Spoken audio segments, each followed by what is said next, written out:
A chilling new confession from Parkland school shooting suspect Nicholas Cruz. The 19-year-old telling police during 11 hours of questioning that he is haunted by a demon who made him open fire, killing 17 classmates and staff at Marjorie Stoneman Douglas High School on Valentine's Day. Trace Gallagher's live in our West Coast newsroom with this story. Trace?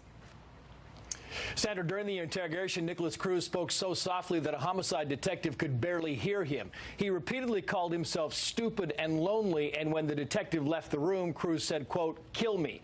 Just effing kill me, I want to die." When detectives later asked about the voices inside his head, Cruz claimed it was his evil side and blamed the voices for making him listen to evil music, ordering him to kill animals, and making him buy guns, though he did admit that he bought the AR-15 assault rifle because it, quote, looked cool. When he was asked what the voices would tell him to do, he responded, burn, kill, destroy. Police then tried to turn the tables, telling Cruz that he was using the demon in his head as an excuse. Cruz responded, quoting, "I'm not, I promise. I don't like the demon. I don't like the demon." The 260-page transcript was released 1 week after a judge ruled that a redacted version could be made public. The redacted parts include Cruz's detailed confession and his plan to commit the worst school shooting in Florida history. In the unredacted part of the transcript, Cruz talks about occasionally doing drugs like marijuana and Xanax. He describes his failure with girls, the constant cutting of his own skin, and how before the shooting he tried to kill himself with Advil, but it only made him sick.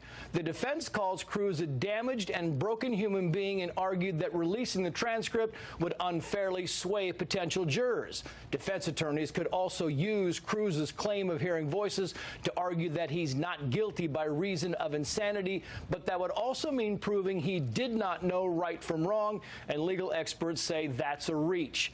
The Broward County Schools also released what was supposed to be a redacted report on Cruz's troubled school years, but because of a mistake, the report was not blacked out and detailed his numerous run-ins with teachers and school administrators, including at least 2 failed efforts to get him help.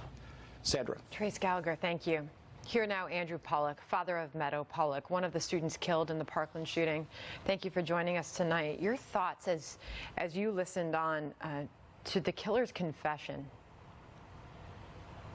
I'm not buying it. You know, it was premeditated. There's plenty of videos of what he posted before that he was going to plan it.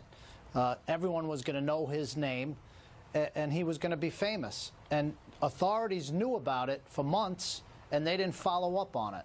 So it was premeditated. I think he's just trying to avoid getting a needle. To me, he's just a sick sociopathic criminal. I don't buy in it that he's schizophrenic.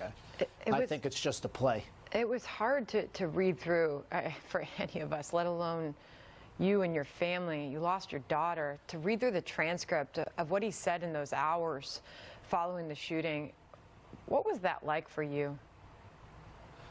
To tell you, he flip-flopped a lot if you read through the confession.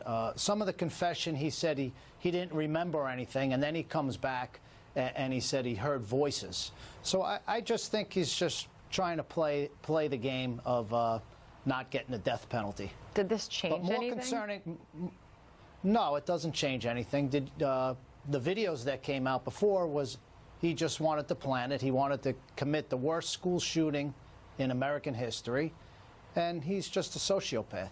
It's been a while now. You've had so much time to mourn the loss of your daughter and to look back at what happened that day. And I know that you say that, sure, that the system obviously not only failed you and your family and your daughter, but the system failed him, that there were red flags and this could have been stopped. Where are you now with your thinking on that? That's where my efforts I've been putting them really in my investigation. And like you mentioned before, that report that came out, it just shows how incompetent this superintendent is in Broward. He couldn't even put a blacked out report out to the media, so we were able to read everything. And he actually said that the school board and the school district actually did the right thing for this 1958, which is a disgrace. They let him down at every possible angle. They let him down. They had him sign, if you read that report, they had him sign a document that gave up his right of more mental health and allowed him to come back to the school. They actually wrote it for him and had him sign it. The kid has a, you know, he has the attention span of a poodle or an IQ, and they're letting him sign a document that allowed him to come back to the school, which was disturbing, and that gave away his rights for any mental health going forward. And then they kick him out of the school with no mental health care. So to me, they dropped the ball on not taking care of this kid. The Henderson Mental Health, they dropped the ball. The sheriff, they're all, you know, if they all did their job, this massacre doesn't happen. We all hope, as parents, as Americans, we all hope that lessons were learned from that day. How are you and your family doing? We're working really hard, and really in Broward, lessons aren't learned yet, because the same people that are controlling our school board and the superintendent don't see a problem of what happened and led up to that day. So they're not looking to reevaluate anything with the way that Cruz was treated, how they just let him come back to the school. So we're actually running a campaign, a school board campaign in Florida, which I'm working on very hard in School District 6 for Richard Mendelson to get elected. I just came from knocking doors, Sandra. We're out. I'm going to another meeting. My son's out. And we have an army of volunteers that want to make a change in Broward. Andrew, it's great to catch up with you. We don't forget Meadow. We don't forget the 17 people that were killed that day. Thank you for coming on the program tonight. Thank you, Sandra. Good to see you.